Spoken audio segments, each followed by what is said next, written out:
রোজার একদিন আগে ইমাম সাহেব আছে বয়ান করার জন্য, আর কিছু লোক মিষ্টি নিয়ে গেছে, বলছে যে হুজুর আজকে মিলাদ আছে, মিলাদ করে। তখন বললো যে মুসল্লি ভাইরা, আপনারা মিলাদ পড়ানোর কথা বলছেন, মিলাদ কোরআন শরীফে নাই। এই কথা বুঝাইতে যায়, এই কথা উনি বুঝাইতে যায় মুসল্লিকে, এই কথা উনি বুঝাইতে যায় বলছেন অফিসারের কাছে দরখাস্ত না করে পিয়নের কাছে দরখাস্ত করলে কি দরখাস্ত মঞ্জুর হবে? স্যার আপনাদের কাছে প্রশ্ন, অফিসার কি আর পিয়ন কি? তখন আমার মাথায় ঢুকলো যে আমার দয়াল নবীকে সে পিয়ন বলেছে।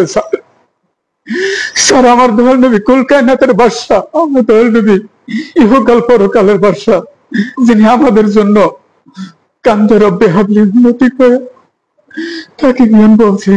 আমি মানতে পারি নাই।